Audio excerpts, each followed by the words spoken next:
रंगा और बिल्ला दो ऐसे नाम हैं जो शायद हमने बचपन से ही सुने हैं, लेकिन हम में से ज्यादातर लोग रंगा और बिल्ला के गुनाह से अनजान होंगे। इन दोनों ने एक ऐसे जघन्य अपराध को अंजाम दिया था जिससे पूरा देश आग बबूला हो उठा था। रंगा और बिल्ला का नाम पहली बार सितंबर 1978 में चर्चा में आया। ये दोनों अपने एक और साथी के साथ मिलकर मुंबई में चोरी किया करते थे। एक मामले में इनका तीसरा साथी पकड़ा जाता है। ऐसे में ये दोनों भी डर जाते हैं कि शायद पुलिस इन्हें भी पकड़ लेगी। दोनों मुंबई से एक गाड़ी चुराते हैं और वहां से रातों रात राजस्थान निकल जाते हैं। राजस्थान में कुछ दिन ठहरने के बाद ये गुजरात जाते हैं, लेकिन वहां भी इनका मन नहीं लगता और फिर वहां से रंगा और बिल्ला ट्रेन पकड़कर दिल्ली आ जाते हैं। रंगा और बिल्ला 16 अगस्त 1978 को दिल्ली आते हैं। दिल्ली आते ही ये दोनों मजलिस पार्क के करीब एक कमरा किराए पर लेते हैं और 2 महीने का पैसा एडवांस में दे देते हैं। दोस्तों, दिल्ली आकर इन दोनों का मकसद काम करने का नहीं था, बल्कि यहाँ भी ये दोनों चोरी और किडनैपिंग की नीयत से ही आए थे। दिल्ली आकर अशोका होटल में 26 अगस्त 1978 को ये लोग एक नई फिएट कार चुराते हैं और उसका नंबर प्लेट बदलकर शहर में घूमने लगते हैं। कार चुराने के बाद इन दोनों का मकसद था कि किसी कपल को लिफ्ट के बहाने गाड़ी में बिठाया जाए और फिर उन दोनों को किडनैप करके उनके घर ले जाया जाए और वहां पर उनकी लूटपाट की जाए। दूसरी तरफ 26 अगस्त 1978 को दिल्ली में हो रही हल्की फुल्की बारिश के बीच खुशगवार मौसम में एक परिवार ऐसा था जहां एक अलग ही खुशी थी। ये परिवार था इंडियन नेवी के कैप्टन मदन मोहन चोपड़ा का। इस परिवार की खुशी की वजह यह थी कि मदन मोहन चोपड़ा की बेटी गीता चोपड़ा और बेटे संजय चोपड़ा शाम में आकाशवाणी रेडियो पर आने वाले थे और उनका एक मशहूर प्रोग्राम था जिसका नाम था युगवाणी। इस प्रोग्राम में ये दोनों प्रस्तुति देने वाले थे। गीता चोपड़ा की उम्र 16 साल की थी और ये जीसस एंड मैरी कॉलेज नई दिल्ली में सेकेंड ईयर की स्टूडेंट थी। वहीं गीता चोपड़ा का भाई संजय चोपड़ा क्लास 10वीं में था और वो दिल्ली के मॉडर्न स्कूल में पढ़ाई कर रहा था। संजय की उम्र 14 साल की थी। उस दिन कैप्टन मदन मोहन चोपड़ा काफी बिजी थे, इसलिए वो अपने बच्चों को कहते हैं कि तुम दोनों ऑटो से या लिफ्ट लेकर आकाशवाणी स्टूडियो चले जाओ। मैं रात में प्रोग्राम खत्म होने के बाद स्टूडियो से ही तुम लोगों को रिसीव कर लूंगा। उन दिनों दिल्ली में लिफ्ट लेना कोई बड़ी बात नहीं थी और लोग प्राइवेट टैक्सी लेने की बजाय एक दूसरे से लिफ्ट मांग लिया करते थे। अपने पिता की बातें सुनकर गीता और संजय घर से तैयार होकर शाम को 6:15 बजे आकाशवाणी स्टूडियो के लिए निकल जाते हैं। ये दोनों बच्चे अपने घर से निकलकर सड़क पर एक गोलंबर के करीब आकर रुक जाते हैं। यहाँ ये दोनों एक कार में लिफ्ट लेते हुए धौला कुआं से गोल डाकखाना तक आते हैं। उस समय शाम के 6:30 बज रहे थे और बूंदाबांदी थोड़ी तेज हो चुकी थी। बारिश के बीच ये दोनों बच्चे किसी गाड़ी का इंतजार करने लगते हैं ताकि आकाशवाणी स्टूडियो पहुंचा जा सके। कुछ देर इंतजार करने के बाद इन दोनों को एक मस्टर्ड कलर की फिएट कार नजर आती है।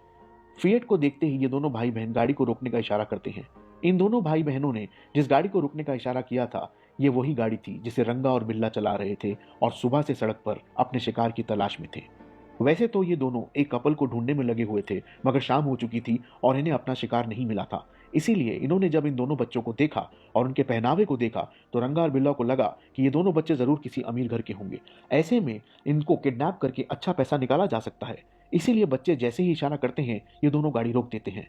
गाड़ी के रुकते ही ये दोनों बच्चे कहते हैं कि हमें आकाशवाणी स्टूडियो तक पहुंचा दीजिए। बच्चों की बात सुनकर रंगा बिल्ला उन्हें छोड़ने की हामी भरते हैं और इन दोनों को गाड़ी में बिठा लेते हैं। गीता और संजय के गाड़ी में बैठते ही ड्राइविंग सीट संभाले हुए रंगा गाड़ी को आगे बढ़ाना शुरू कर देता है। इधर बिल्ला उन बच्चों से उनका नाम और उनके पिता का नाम पूछता है। साथ ही ये भी पूछता है कि उनके पिता क्या करते हैं। जब रंगा और बिल्ला को पता चलता है कि संजय और गीता मदन मोहन चोपड़ा इंडियन नेवी के अधिकारी के बच्चे हैं, तो इन दोनों को अंदाजा हो जाता है कि शायद इनके घर से ज्यादा पैसे नहीं मिलेंगे। इसीलिए अब ये दोनों दूसरी प्लानिंग बनाने लगते हैं। रंगा और बिल्ला इशारों इशारों में कुछ बातें करने लगते हैं। इधर संजय और गीता अब इंतजार कर रहे होते हैं कि अगले ही पल वो आकाशवाणी के स्टूडियो पहुंच जाएंगे। मगर तभी गीता नोटिस करती है कि अचानक ड्राइवर ने गाड़ी आकाशवाणी की तरफ जाने वाले रास्ते से हटाकर एक अनजान सड़क पर मोड़ ली है। इस पर गीता और संजय दोनों ड्राइवर को टोकते हैं, तो बिल्ला जवाब देता है कि बारिश की वजह से आगे कुछ दिक्कत हो गई है, इसीलिए हम दूसरे रास्ते से वहां पहुंचेंगे। ड्राइवर की बात सुनकर गीता और संजय को लगने लगता है कि जरूर दाल में कुछ काला है। इसीलिए वो दोनों ड्राइवरों को कहते हैं कि गाड़ी रोक दीजिए और हमें यहीं उतार दीजिए। मगर रंगा और बिल्ला बहुत शातिर होते हैं और ये गाड़ी रोकने की बजाय उसकी रफ्तार और बढ़ा देते हैं। रंगा और बिल्ला इतने शातिर थे कि इन दिनों में गाड़ी चुराने के बाद गाड़ी के दोनों गेटों के अंदर से खोलने वाली हैंडल को पहले से ही हटा देते थे। इसीलिए जब रंगा बिल्ला गाड़ी नहीं रोकते तो गीता और संजय खुद ही दरवाजा खोलने की कोशिश करने लगते हैं, लेकिन हैंडल ना होने की वजह से ये दोनों गेट नहीं खोल पाते हैं। अब गाड़ी के अंदर संजय और गीता रंगा और बिल्ला से लगातार गाड़ी रोकने की जिद करते हैं। जब बात नहीं बनती तो अपनी पूरी शक्ति के साथ गीता और संजय रंगा बिल्ला पर हमला करते हुए उन दोनों को रोकने की कोशिश करते हैं, मगर वो दोनों ऐसा नहीं कर पाते क्योंकि रंगा और बिल्ला ने अपने हाथ में एक तलवार ली हुई थी जिससे उसने संजय को घायल कर दिया था। घायल होने के बावजूद ये दोनों बड़ी बहादुरी से रंगा और बिल्ला का मुकाबला कर रहे होते हैं। तब तक गाड़ी चलते हुए गोल डाक खाना के करीब आ पहुंचती है। यहाँ पर भगवान दास नाम के एक व्यक्ति की नजर इस कार पर पड़ती है। भगवान दास उस समय अपने स्कूटर पर सवार थे। भगवान दास देखते हैं कि गाड़ी की अगली सीट पर एक आदमी बैठा हुआ है, जबकि पिछली सीट पर दो बच्चे हैं जो लगातार गाड़ी के अंदर से चीख चिल्ला रहे हैं और मदद की गुहार लगा रहे हैं। इस पर भगवान दास अपनी स्कूटर से उस गाड़ी का पीछा करना शुरू कर देते हैं, मगर ये उसको रोक नहीं पाते। रंगा बिल्ला की कार को कुछ और लोग भी रोकने की कोशिश करते हैं, मगर कार नहीं रुकती और पूरी रफ्तार से भागती रहती है। एक जगह ऐसे ही एक आदमी ने देखा कि कार के अंदर से चिल्लाने की आवाज आ रही है। जब वो व्यक्ति नजदीक आया तो उसने देखा कि पिछली सीट पर बैठी लड़की ड्राइवर के बाल खींचकर मदद करने के लिए चिल्ला रही है, जबकि लड़का अगले सीट पर बैठे उस दूसरे व्यक्ति से लड़ रहा है। दोनों मदद के लिए चिल्ला रहे हैं। ये नजारा देखकर उस व्यक्ति ने भी कार का दरवाजा खोलने की कोशिश की, मगर वो ऐसा नहीं कर पाया और कार वहां से विलिंगटन हॉस्पिटल की तरफ चली गई। इधर जब भगवान दास कार को रोकने में कामयाब नहीं हुए तो उन्होंने तुरंत दिल्ली पुलिस कंट्रोल रूम में 6:45 के आसपास कॉल किया और उन्होंने जो कुछ भी देखा वो पुलिस को बताया। भगवान दास ने कार का नंबर भी नोट कर लिया था। कार का नंबर था HRK8930।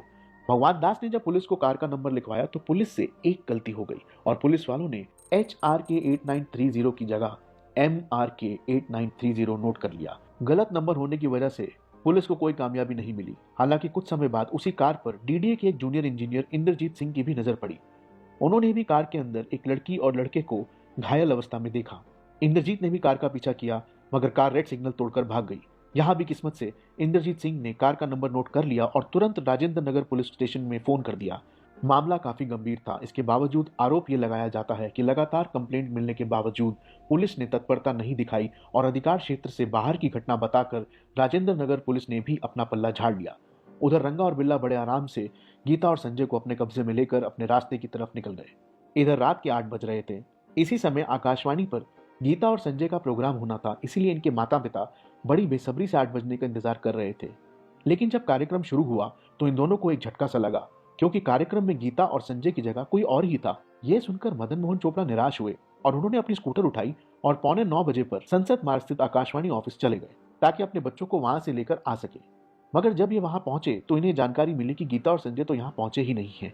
इतना सुनते ही मदन मोहन चोपड़ा के पैरों तले जमीन खिसक गई और वो सोच में पड़ गए कि आखिर बच्चे कहाँ चले गए होंगे। खोजबीन शुरू होती है तो ये पता चलता है कि बच्चे घर पर नहीं आए और वो दोनों भाई बहन ना ही किसी दोस्त के घर गए और ना ही किसी रिश्तेदार के। काफी देर तक वो लोग अपने स्तर से खोजबीन करते हैं और जब कुछ नहीं पता चलता तो आखिरकार रात के 10:15 बजे गीता और संजय के पिता मदन मोहन पुलिस में अपने दोनों बच्चों की गुमशुदगी की रिपोर्ट दर्ज करवाने जाते हैं। पुलिस इधर उधर खोजबीन करती है, मगर इन बच्चों का कहीं भी अता पता नहीं लग पाता। इधर सभी की आंखों में धूल झोंकते हुए रंगा और बिल्ला गीता और संजय चोपड़ा के साथ जो हैवानियत करते हैं उसे सुनकर आपका खून खौल उठेगा। रास्ते पर दोनों बच्चे अपनी पूरी ताकत से इन दोनों हैवानों से बचने की कोशिश करते रहते हैं, मगर कामयाब नहीं हो पाते। अंत में रंगा इन दोनों से कहता है कि तुम दोनों शांत रहो, आगे जहां भी कोई कपल दिखेगा वहां मैं गाड़ी रोक दूंगा और तुम दोनों उतर जाना, लेकिन मैं तुम दोनों को इस शर्त पर छोड़ूंगा कि कहीं भी मेरे बारे में तुम लोग बात नहीं करोगे। गीता और संजय रिहाई की उम्मीद में शांत हो जाते हैं, मगर रंगा और बिल्ला उस कार को तेजी से भगाते हुए बुद्धा गार्डन की तरफ मौजूद रिज इलाके में ले जाते हैं और एक सुनसान जगह देखकर झाड़ियों के पीछे अपनी कार को खड़ा कर देते हैं। जंगल में कार खड़ी करने के बाद रंगा कार से संजय चोपड़ा को कहते हुए उतारता है कि चलो मैं तुम्हें वहां ले जाकर आजाद छोड़ दूंगा, मगर कार से लगभग 100 कदम दूर ले जाकर रंगा अपने पास मौजूद तलवार से सीधा संजय चोपड़ा की गर्दन पर वार करता है, जिससे संजय वहीं पर ढेर हो जाता है। हालांकि तब तक वो मरा नहीं होता। इधर रंगा संजय की हत्या कर रहा होता है, उधर बिल्ला कार में मौजूद गीता चोपड़ा को पहले पूरी तरीके से मारता है, उसके कपड़े फाड़ता है और फिर अपने पास एक चाकू की नोक पर उसके साथ बलात्कार करने लगता है। गीता का बलात्कार करने के बाद गीता को कार में बंद करके बिल्ला उसी तरफ आता है जहां रंगा संजय को लेकर आया था। यहाँ पर रंगा और बिल्ला आपस में कुछ बात करते हैं और फिर बिल्ला रंगा के हाथ से तलवार लेता है और संजय के पास जाता है और एक के बाद एक संजय पर कई वार करते हुए संजय को वहीं खत्म कर देता है। उधर जब बिल्ला संजय की हत्या कर रहा होता है तब कार में रंगा आ जाता है और अब वो गीता चोपड़ा को बड़ी बेरहमी से मारता है और दरिंदगी के साथ अपनी हदों को पार करते हुए गीता का बलात्कार करता है। गीता बचने के लिए पूरी कोशिश करती है, मगर वो नाकाम रहती है। अपनी हवस पूरी करने के बाद रंगा गीता को फिर से कार में बंद करके बाहर आ जाता है। इधर कार के अंदर गीता चोपड़ा लगातार अपने भाई के बारे में पूछ रही थी। इस पर रंगा बिल्ला गीता को कहते हैं कि चलो मैं तुम्हें तुम्हारे भाई से मिला देता हूँ। इतना कहने के बाद रंगा और बिल्ला गीता को अपने साथ लेकर उस जगह पर ले आते हैं जहां पर इन दोनों ने मिलकर संजय की हत्या की थी। भाई की लाश को देखकर गीता का कलेजा फट जाता है। इससे पहले वो कुछ कह पाती उससे पहले ही बिल्ला ने तलवार निकालकर सीधा गीता के गर्दन पर वार कर दिया और गीता एक ही झटके में जमीन पर गिर पड़ी और वहीं पर उसकी मौत हो गई। बड़ी बेरहमी से संजय और गीता की हत्या के बाद रंगा और बिल्ला इन दोनों की लाश को घसीटकर झाड़ी के अंदर फेंक देते हैं और वापस उसी कार में आ जाते हैं। जब तक गीता और संजय रंगा बिल्ला के कब्जे में थे, इन दोनों ने बड़ी ही बहादुरी से इन दोनों दरिंदों का मुकाबला किया था। इसी दौरान एक बार गीता ने बिल्ला की तलवार भी छीन ली थी और उसके सर पर वार कर दिया था, जिससे बिल्ला के सर पर एक बड़ा कट लग गया था। इससे लगातार खून भी बह रहा था। इसीलिए अपनी हवस मिटाने और गीता और संजय की हत्या करने के बाद रंगा बिल्ला पहले अपनी कार का नंबर प्लेट बदलते हैं और सीधे अपनी कार को विलिंगडन हॉस्पिटल ले जाते हैं, क्योंकि बिल्ला के सर से काफी खून बह चुका होता है। अब रात के 10:30 बज रहे थे। क्योंकि बिल्ला के सर पर गहरी चोट लगी थी, इसीलिए डॉक्टर तुरंत बिल्ला के सर का एक्सरे करते हैं और जख्म पर टांके लगा देते हैं और कुछ दवाइयां देकर दोनों को हॉस्पिटल में रुकने के लिए कहते हैं। हॉस्पिटल में रंगा और बिल्ला दोनों गलत नाम और पता लिखवा के बैठे होते हैं। क्योंकि बिल्ला के सर पर गहरी चोट होती है, इसीलिए नियम के मुताबिक हॉस्पिटल द्वारा तत्कालीन ही पुलिस को खबर कर दी जाती है। और जब पुलिस चोट की वजह पूछती है तो बिल्ला बताता है कि हम दोनों आ रहे थे और बंगला साहिब रोड पर काली मंदिर के पास कुछ लोगों ने हम पर हमला कर दिया और हमारे पास मौजूद घड़ी पैसे छीन लिए, साथ ही लोहे के रॉड से हमारे सर पर मारा, जिससे ये जख्म हो गया। हॉस्पिटल में मौजूद पुलिस तत्काल ही इस घटना की जानकारी मंदिर मार्ग पुलिस स्टेशन को देती है। इसके बाद रात 10:50 पर पुलिस वालों को हॉस्पिटल भेजा जाता है। इधर डॉक्टर ने बिल्ला को चोट गहरी होने की वजह से हॉस्पिटल में रुकने के लिए कहा था, मगर रात के 11:10 पर ये दोनों हॉस्पिटल से छुट्टी लेने के लिए कहते हैं। लेकिन वहां मौजूद पुलिस वाले पहले उनसे उस जगह पर ले जाने के लिए कहते हैं जहां इनके साथ छीना झपटी हुई थी। रंगा बिल्ला तो किसी भी सूरत में जल्द से जल्द वहां से भागना चाहते थे, मगर पुलिस वालों के कहने पर वो उन्हें उस मनगढ़ंत जगह पर ले गए और पुलिस को अपनी बातों में उलझाए रखा। काफी कोशिशों के बावजूद पुलिस को वहां पर छीना झपटी संबंधित कोई भी सबूत नहीं मिले। इसके बाद पुलिस रंगा बिल्ला को लेकर थाने ले आती है, लेकिन यहाँ से रात के 1:45 पर रंगा और बिल्ला कुछ बहाना बनाकर निकल जाते हैं, जबकि पुलिस उन्हें कहती है कि कल आप दिन में फिर से आना। ये दोनों रात के अंधेरे में थाने से निकलते ही अपने किराए के कमरे में वापस आते हैं, यहाँ से कुछ जरूरी सामान लेते हैं और वहीं से मुंबई भाग जाते हैं। मुंबई में कुछ दिन रुकने के बाद रंगा और बिल्ला आगरा में आकर छुप जाते हैं। इधर गीता और संजय के गायब होने की रिपोर्ट दर्ज किए 24 घंटे से ज्यादा बीत चुके थे, मगर पुलिस को इन दोनों का कोई सुराग नहीं मिला था। इधर दोनों के गायब होने के 2 दिन बाद यानी 28 अगस्त 1978 को सुबह के 6 बजे धनीराम नाम का एक चरवाहा अपनी गायों को उसी इलाके में चरवा रहा था जहां उन दोनों बच्चों की हत्या की गई थी। जब धनीराम उस जगह से गुजरा तो जंगल में उसे कुछ कपड़े दिखाई दिए और कुछ और आगे आया तो उसे वो दोनों लाशें भी दिखी। अब चरवाहे ने इस बात की जानकारी तुरंत ही पुलिस में पेट्रोलिंग कर रहे कांस्टेबल रोहताश सिंह को दे दी। पुलिस की टीम मौके पर वहां पहुंची और दोनों लाशों को बरामद कर लिया। इन दोनों बच्चों के माता पिता को भी लाश की पहचान के लिए बुलाया गया और उन दोनों ने भी इस बात की पुष्टि कर दी कि ये लाश उन्हीं के बच्चों की है। यहाँ पर फॉरेंसिक टीम भी बुलाई जाती है और सभी छोटे बड़े सबूत इकट्ठे किए जाते हैं।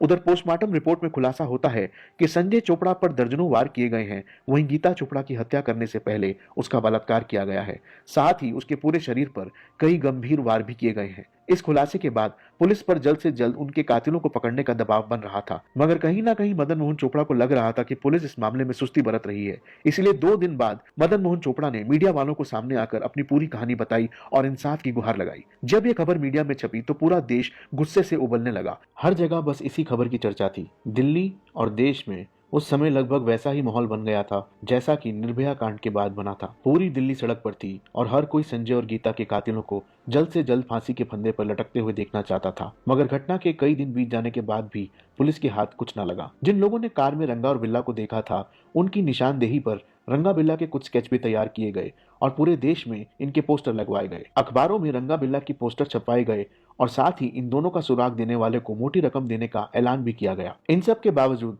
हफ्ते दिन से ज्यादा बीत जाते हैं, लेकिन रंगा बिल्ला पकड़ में नहीं आते और इससे देश भर के लोगों का गुस्सा 7वें आसमान पर पहुंच जाता है। ये मामला इतना बड़ा हो गया था, इसका अंदाजा आप इस बात से लगा सकते हैं कि जब पूरी दिल्ली सड़क पर आई तो तत्कालीन विदेश मंत्री अटल बिहारी वाजपेयी जी उनसे बात करने के लिए आए, लेकिन पत्थरबाजी की वजह से उन्हें वापस लौटना पड़ा और उन्हें भी चोट लग गई। मामले की गंभीरता को देखते हुए अंत में तत्कालीन प्रधानमंत्री मोरारजी देसाई ने संजय और गीता के घर जाकर शोक प्रकट करने का फैसला किया, साथ ही जल्द से जल्द केस को सॉल्व करने की हिदायत दिल्ली पुलिस को दी। अब इस मामले को प्रधानमंत्री खुद ही हैंडल कर रहे थे, इसीलिए पुलिस पर भी भारी दबाव था कि वो जल्द से जल्द अपराधियों को गिरफ्तार करे। माहौल ऐसा बन चुका था कि रंगा बिल्ला भागते भी तो कब तक भागते और कहां भागते। इस घटना को अंजाम देने के बाद रंगा बिल्ला दिल्ली से मुंबई भाग गए थे और मुंबई से आगरा में कुछ दिन रुकने के बाद कहीं और भागने की नियत से 8 सितंबर 1978 को वो दोनों आगरा में यमुना रिवर ब्रिज के पास कालका मेल ट्रेन से एक बोगी में सवार हो गए। ये दोनों ट्रेन में चढ़ तो गए मगर गलती से उस बोगी में चढ़े जो केवल इंडियन आर्मी के जवानों के लिए रिजर्व। जैसे ही दोनों ट्रेन के अंदर गए, आर्मी के जवानों ने उन्हें घेर लिया और इनसे इनके आइडेंटिटी कार्ड मांगे। इस पर रंगा और बिल्ला आर्मी के जवानों से झगड़ा करने लगे। इसी बीच उसी बोगी में मौजूद इंडियन आर्मी के जवान लांस नायक AB शेट्टी ने इन दोनों को पहचान लिया, क्योंकि उन्होंने रंगा और बिल्ला के केस का अखबार में डिटेल में ब्यौरा पढ़ा था। इसीलिए जैसे ही उन्हें शक हुआ कि ये रंगा बिल्ला हो सकते हैं, आर्मी वालों ने तुरंत रंगा बिल्ला को बांध दिया और 9 सितंबर 1978 को नई दिल्ली रेलवे स्टेशन पर आर्मी वालों ने इन दोनों को दिल्ली पुलिस के हवाले कर दिया। इन दोनों की गिरफ्तारी के बाद तत्काल ही पुलिस ने इनके पास मौजूद बैग की तलाशी ली तो उसमें से एक तलवार मिली, जिससे रंगा बिल्ला ने गीता और संजय की हत्या की। और इसके अलावा बैग से वो कपड़ा भी मिला जो कपड़ा रंगा और बिल्ला ने घटना वाले दिन पहना हुआ था। उस कपड़े पर खून के निशान थे। इसके तुरंत बाद पुलिस रंगा और बिल्ला को गिरफ्तार करके पूछताछ करना शुरू कर देती है। पूछताछ में रंगा बिल्ला इस तरह की किसी भी घटना से इंकार कर देते हैं, मगर जिस हॉस्पिटल में बिल्ला का इलाज करवाया गया था उस हॉस्पिटल के डॉक्टर ने भी कंफर्म कर दिया कि उस रात यही दोनों हॉस्पिटल में आए थे। अपराधी तो पकड़े जा चुके थे मगर सबूत के बिना कोर्ट भी कुछ नहीं सुनता, इसीलिए पुलिस ने सबूत जुटाने शुरू कर दिए। पुलिस जब सख्ती से पूछताछ करती है तो रंगा और बिल्ला पूरी कहानी शुरू से लेकर अंत तक बता देते हैं। इसके अलावा इस मामले में कुछ ऐसे सबूत पुलिस के हाथ लगते हैं जो काफी अहम साबित होते हैं। दरअसल जो कपड़ा रंगा और बिल्ला के पास से पाया गया था, उस कपड़े पर जांच के दौरान ये पाया गया कि वो खून के निशान गीता और संजय के ही थे। इधर कुछ दिन पहले पुलिस ने उस कार को भी ढूंढ निकाला जिसका इस्तेमाल इस हत्याकांड में हुआ था। उस कार से पुलिस ने जो बाल बरामद किए थे वही बाल संजय चोपड़ा के शरीर पर भी पाए गए थे और ये दोनों सैंपल रंगा के बालों से मेल खाते थे। इसके अलावा बिल्ला के बाल गीता चोपड़ा के बदन पर मिले थे। जब रंगा और बिल्ला गीता के साथ बलात्कार कर रहे थे तो गीता ने बचने के लिए अपने नाखूनों का भी इस्तेमाल किया था। गीता के नाखूनों से जो नमूने इकट्ठा किए गए वो सभी रंगा और बिल्ला से मैच कर रहे थे। मिट्टी के जो नमूने लाश से लिए गए थे वही नमूने रंगा बिल्ला के कपड़ों पर भी थे। पुलिस ने हत्या में इस्तेमाल किए गए तलवार को भी बरामद कर लिया था। गीता के बलात्कार और हत्या के बाद ये दोनों जिस हॉस्पिटल में गए थे वहां इन दोनों ने अपने फिंगरप्रिंट्स एक्सरे प्लेट पर छोड़ दिए थे। इस पूरे मामले में वो बहुत बड़ा सबूत साबित हुआ। कुल मिलाकर सभी सबूत चीख चीख कर इसी बात की गवाही दे रहे थे कि पूरी हैवानियत रंगा और बिल्ला की ही है। सभी सबूत इकट्ठा करने के बाद इस मामले की सुनवाई शुरू हुई। आखिरकार कोर्ट में सबसे पहले एडिशनल सेशन जज के द्वारा रंगा बिल्ला को मर्डर, हत्या, बलात्कार, किडनैपिंग समेत विभिन्न धाराओं के तहत मौत की सजा सुनाई गई। कोर्ट के इस फैसले को रंगा और बिल्ला ने दिल्ली हाईकोर्ट में चुनौती दी, मगर 16 नवंबर 1989 को दिल्ली हाईकोर्ट ने भी इन दोनों की सजा को बरकरार रखा। इसके बाद रंगा बिल्ला ने सुप्रीम कोर्ट का भी दरवाजा खटखटाया, लेकिन इन्हें राहत नहीं मिली। अंत में इन्होंने फांसी के खिलाफ भारत के तत्कालीन राष्ट्रपति के सामने मर्सी पिटीशन दायर की, मगर राष्ट्रपति ने भी इनकी ये याचिका खारिज कर दी और फांसी के फैसले पर अपनी मोहर लगा दी। जब रंगा और बिल्ला के सभी कानूनी दरवाजे बंद हो गए तो आखिरकार 31 जनवरी 1982 को रंगा और बिल्ला को फांसी दे दी गई। फांसी के बाद किसी ने इन दोनों के शवों को भी स्वीकार नहीं किया और पुलिस ने ही जेल के अंदर इन दोनों का अंतिम संस्कार किया। जो दुख और दर्द रंगा और बिल्ला ने गीता चोपड़ा और संजय चोपड़ा और इनके माता पिता को दिया था, उसके सामने शायद फांसी की सजा भी कम थी, मगर ये सजा उस दर्द पर मरहम जैसी जरूर। इस पूरे मामले की सुनवाई काफी तेजी से हुई थी और रिकॉर्ड तरीके से 4 साल के अंदर सुनवाई पूरी करने के बाद अपराधियों को फांसी भी दे दी गई। इससे पहले सिर्फ गांधी जी की हत्याकांड वाला केस ही एकमात्र केस था जिसमें अपराधियों को 4 साल के अंदर फांसी की सजा दे दी गई थी। गीता और संजय की हत्या के बाद दिल्ली में लिफ्ट लेने देने की प्रथा बंद हो गई। चूंकि गीता चोपड़ा और संजय चोपड़ा ने बड़ी बहादुरी से रंगा बिल्ला का मुकाबला किया था, इसीलिए इनके सम्मान में भारत सरकार की ओर से वीरता पुरस्कार भी जारी किया गया। हर साल 26 जनवरी के मौके पर जो वीरता पुरस्कार बच्चों को दिया जाता है उसमें से एक पुरस्कार गीता चोपड़ा के नाम पर है, जबकि दूसरा पुरस्कार संजय चोपड़ा के नाम पर है। दोस्तों, ये कहानी आपको कैसी लगी? अपनी कीमती राय हमें कॉमेंट बॉक्स में लिखकर जरूर बताएं और अगर आपको ये वीडियो पसंद आया हो तो प्लीज़ इसे लाइक करें, शेयर करें और हाँ, अगर आपने अब तक सब्सक्राइब नहीं किया है तो प्लीज़ हमें सपोर्ट करें और इस चैनल को जल्द से जल्द सब्सक्राइब करें। मिलते हैं अगली वीडियो में जुर्म की दुनिया की एक और दिल दहला देने वाली दास्तां के साथ। तब तक अपना ख्याल रखें।